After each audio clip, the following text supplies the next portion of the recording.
আসসালামু আলাইকুম ওয়া রাহমাতুল্লাহি ওয়া বারাকাতুহু নাহমাদুহু ওয়া নুসাল্লি আলা রাসূলিহিল কারীম আম্মা বা'দ। প্রিয় দিনী ভাই ও বোনেরা, আপনারা যে যেখান থেকে দেখছেন আপনাদেরকে আন্তরিক শুভেচ্ছা ও অভিনন্দন জানাই। প্রিয় দিনী ভাই ও বোনেরা, আপনারা আগে থেকে অবগত আছেন যে আব্দুল হাই মোহাম্মদ সাইফুল্লাহ সাহেব ব্রাদার রাহুল হাফিজাহুল্লাহকে নিয়ে কিছু মন্তব্য করেছে।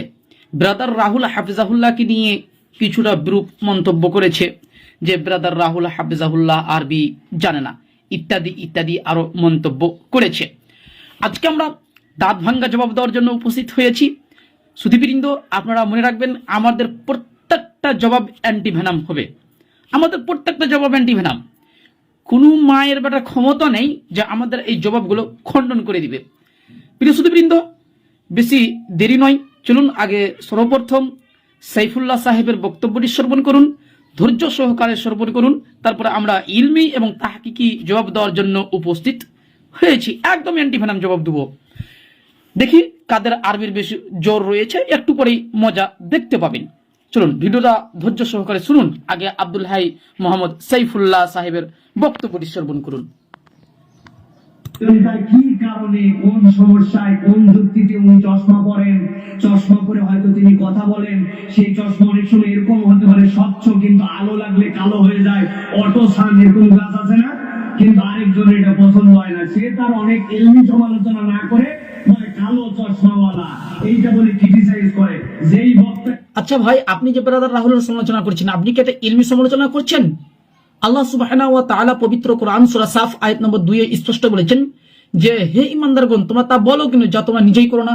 আগে আপনি নিজে করুন, তারপরে আপনি অপরকে উপদেশ দিবেন। যাই হোক, চলুন শ্রবণ করুন। এরকম কথা বলে, সে কোরআনের স্পষ্ট আল্লাহর বিধান।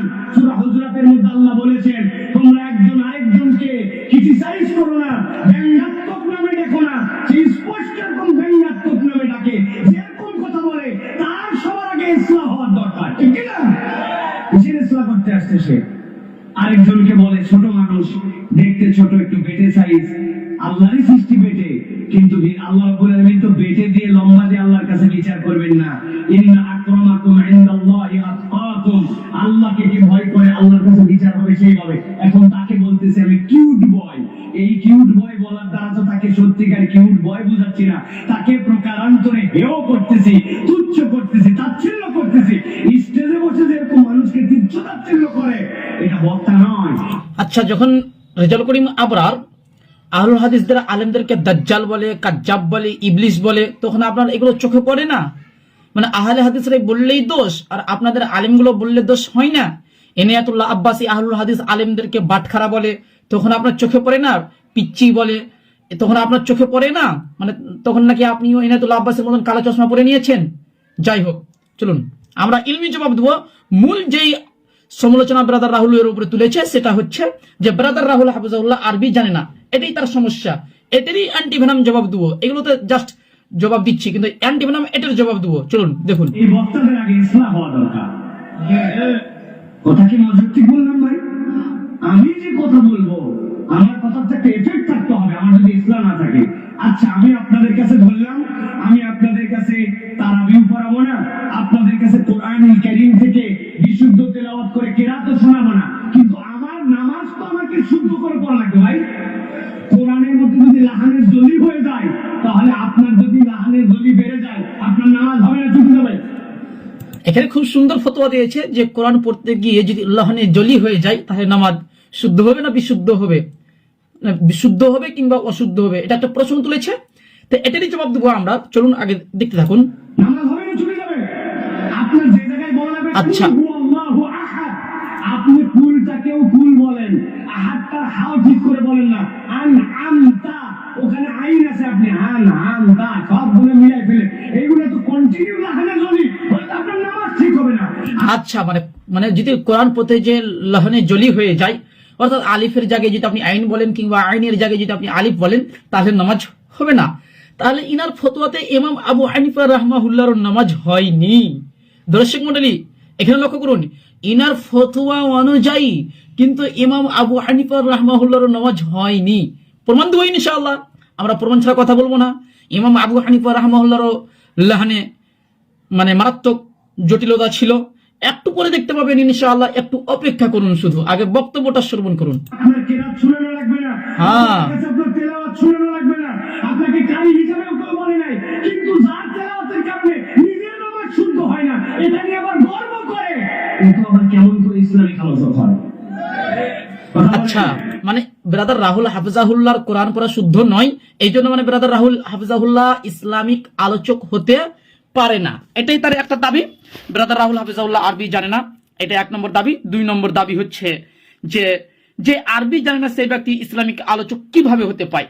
তা আমরা ইতিপূর্বে দেখিয়েছি আল মানখুলে ইমাম গাজ্জালি রাহমাহুল্লাহ স্পষ্টভাবে উল্লেখ করেছে যে ইমাম আবু হানিফা রাহমাহুল্লাহ আরবি জানতেন না। তাহলে ইমাম আবু হানিফা রাহমাহুল্লাহ কিভাবে এত বড় বিশ্ববিখ্যাত ইমাম হয়ে গেলেন?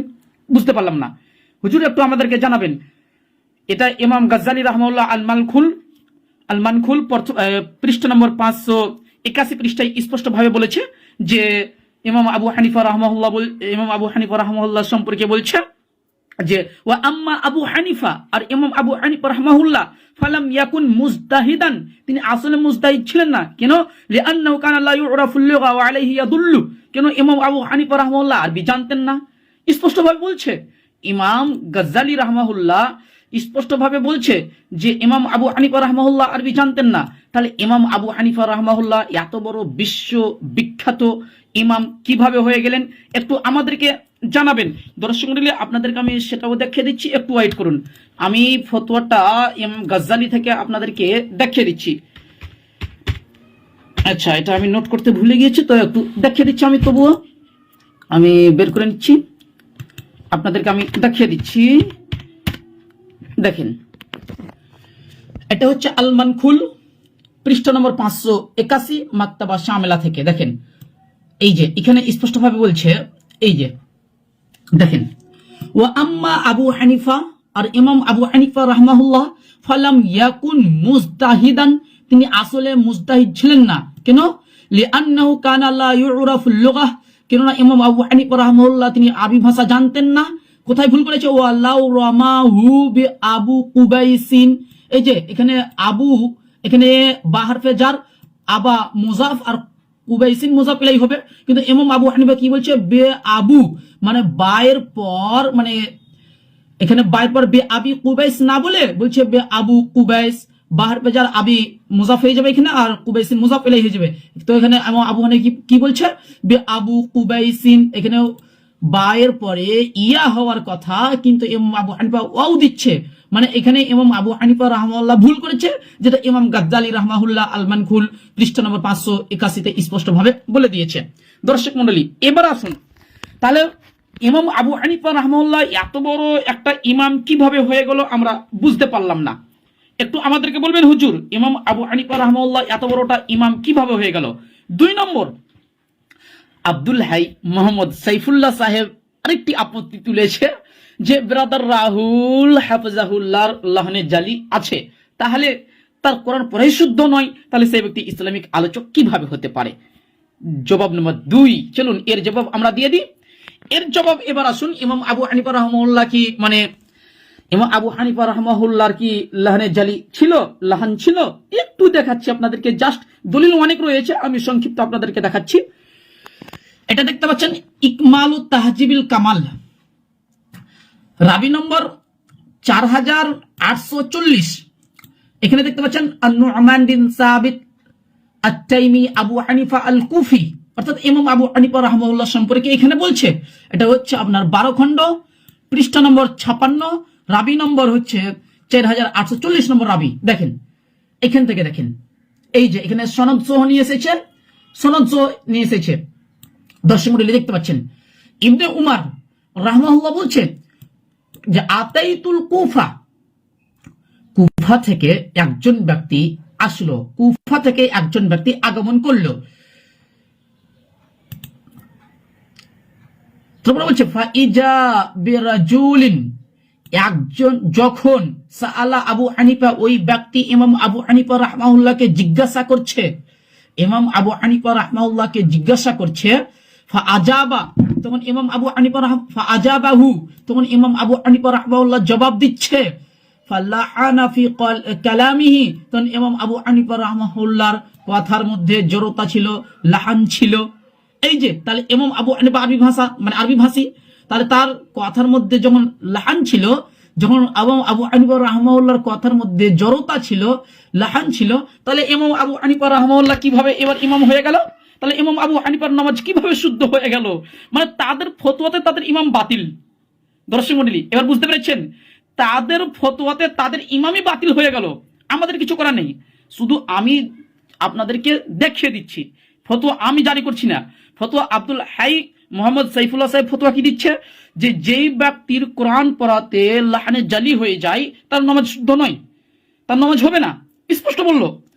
ঠিক আছে, আমরা ধরে নিলাম তার নামাজ হবে না, তর্কের খাতিরে ধরে নিলাম। কিন্তু তাদের ইমামের তো লাহানে জালি ছিল, তাহলে তাদের ইমামের নামাজ কিভাবে হয়ে গেল? মানে তাদের ইমামের নামাজটাই বাতিল, আর ইমামের নামাজ বাতিল হয়ে গেলে মুক্তাদির তো অবশ্যই বাতিল হয়ে যায়। তো তারা এই কিয়াস অনুযায়ী ধরে নিয়ে হানাফিদের নামাজ বাতিল। দর্শক মনে আমি কিছুই বলছি না, শুধু আমি আপনাদেরকে খুলে খুলে দেখিয়ে দিচ্ছি। যার কাছে ইকমাল ও তাহজিবিল কামাল রয়েছে, দেখলেন রাবি নম্বর 4840, 12 খণ্ড, পৃষ্ঠা নম্বর 56, সেখানে স্পষ্টভাবে উল্লেখিত হয়েছে, সেখানে স্পষ্টভাবে রয়েছে, দেখলেন।